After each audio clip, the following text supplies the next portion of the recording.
Alam mo ba na napakadali magpayaman kung alam mo ang mga dapat mong gawin? Kung ano yan? Yan ang pag-uusapan natin sa episode na ito. Videos that will make you wealthy and debt-free. Hi there, this is Shinky Tan, your pambansang world coach. Alam niyo ba na mapilis mo mapaabot yung pangarap natin na yumaman, umunlad, umasenso? Ano tong sikreto na ito? Actually, it's not a secret. All you need to do is just try to learn the word called leverage. Ano ibig sabihin ng leverage po? Ito po isang bagay na ginagamit po ng karamihan, lalo ng mga mauunlad. Just to give you an example, the power of leverage. Halimbawa, ikaw ay nagbubuhat ng sako. Ang pagbubuhat ng sako, isang sako, dalawang sako, ang pwede mong buhatin. Pero napakabigat yun kasi ang tawag po niyan, human effort. Pero meron po tayong tinatawag na tool to leverage our strength. Ano yung tool na pwede natin gamitin sa pagbubuhat ng sako? Ang tawag niya, kartilya. Ang kartilya po, pwede ka magpatong ng mga 4 o 5 sako. So, imbis na papasanin mo, bubuhatin mo na lang, tapos may gulong siya, itutulak mo na ng gulong. Hindi siya mabigat.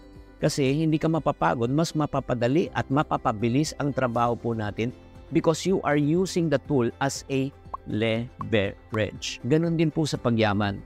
Meron po tayong 6 na bagay na kailangan matutunang i-leverage para tayo yumaman. So, handa ka na ba? Kung handa ka na, grabe to. If you learn how to master these 6 things, I can assure you, mas mapapadali at mapapabilis ang pagyaman mo. So get a piece of paper and a pen. I want you to write this down. Number 1, kailangan natin matutunan i-leverage is time. Time is one of the most precious commodity na pwede nating i-leverage. And then kailangan po natin pahalagahan po ang oras. Bakit po? Ang oras po pag nawala, hindi na mababawi. Kaya kailangan po natin marunong na i-manage po ang ating oras. Like for example, a businessman can only work 8 to 12 hours per day. 8 hours na nilabas niya, 12 hours niya, pwede siya magbantay ng isang branch ng kanyang negosyo. Ang problema lang, hindi na niya kaya mag-work ng 24 hours at hindi niya pwedeng hatiin ang kanyang katawan sa 2 lugar, 3 lugar o 4 na lugar.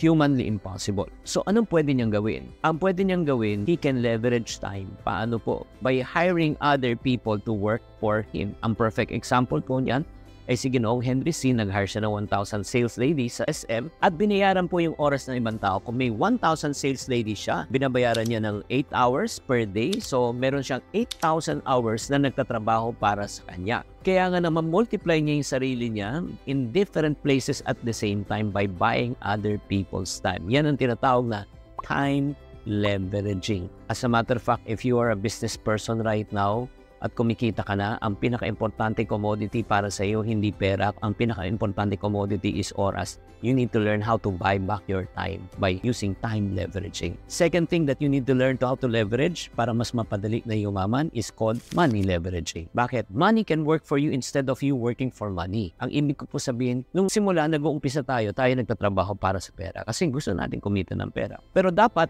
umabot tayo sa punto ng ating buhay na ang pera na ang nagtatrabaho po para sa atin. So ano pong gagawin po natin sa pera? Bibili po tayo ng asset. Ang asset po, ang ibig sabihin niyan ay tumutubo at nagkakaroon ng kita. Like for example, ang pinakamagandang asset na pwede nating bilhin is negosyo. Magtayo tayo ng negosyo.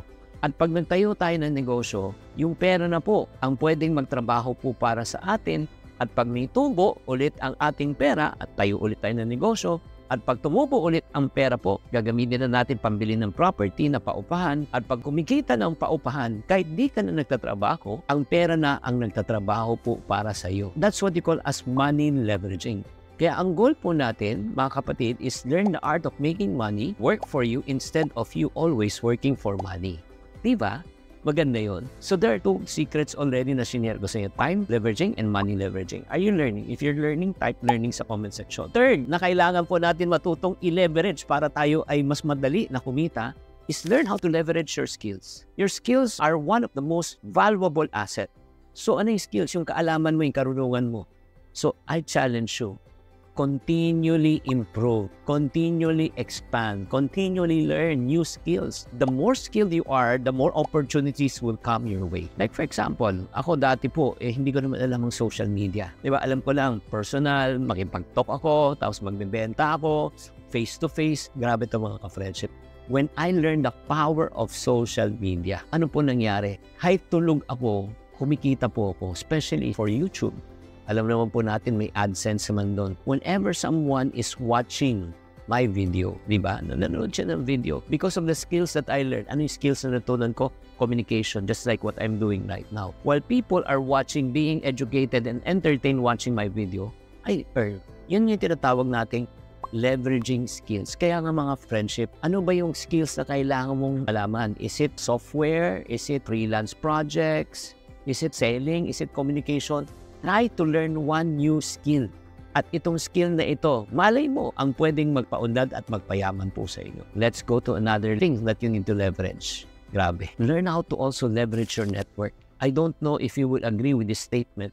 Your network will determine your future net worth. Yung mga taong kakilala mo, yan po ang mga pwedeng tumulong po sa inyo. Surround yourself with people who can really uplift you and support you. Surround yourself with people who can really open doors for you. Alam nyo, sa totoo lang, kahit napakasipag mo, kahit napakagaling mo, pero pag walang tumutulong sa'yo, matagal bago mo abutin yung gusto mong pangarap. I don't think I will be the person that I am right now if it wasn't for the network of Mr. Francis Kong. Francis Kong coached me, mentored me, pero at the same time, he opened doors for me. Kaya nga, I want to encourage you to attend seminars, join clubs, join communities, be active on social media, attend industry conferences, connect with potential mentors, partners, clients who can really help you to advance your career. So again, leverage your network. Grabe. Alam mo, there are two more things that you need to leverage para ikaw mas padaling yumaman. Next is what?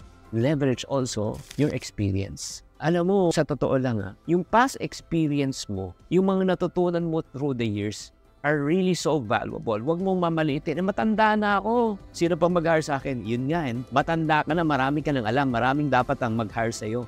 Bakit? Because of your battle scars, marami ka ng alam, especially in your chosen field. Kung ikaw ay nasa security, marami ka ng alam, pwede mong i-leverage ang iyong experience. O baka ba ginagawa yan, mali yan? Nagsasayang lang kayo ng oras. Kung nasa sales ka, marami kang experience, marami ka ng battle scars, pwede mo ituro yan. You can become a consultant, or you can become a teacher, you can become an educator, you can create content sa social media. Use your experience, mga kapatid.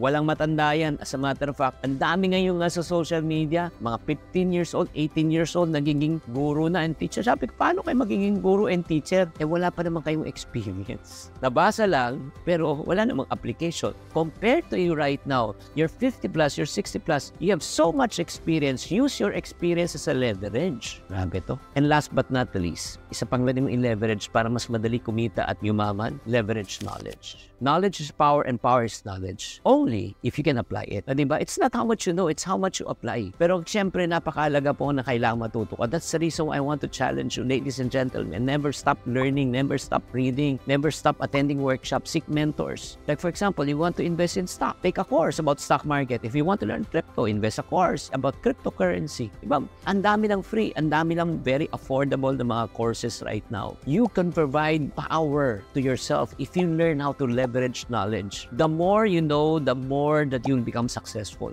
Bakit? Napakahirap gawin isang bagay pag di mo alam, pero pag natuto ka, napakadali. Kaya nga uulitin ko guys sana naman na-encourage kayo. What are the 6 things that you need to leverage? Number 1, sulat nyo, time. Number 2, money. Number 3, skills. 4, network. Number 5, experience. Number 6 is what? Knowledge. Let's check right now kung nale-leverage mo yung time mo. Ako na-leverage ko yung time ko. Yes, na-leverage ko yung pera ko. Yes, na-invest ko siya.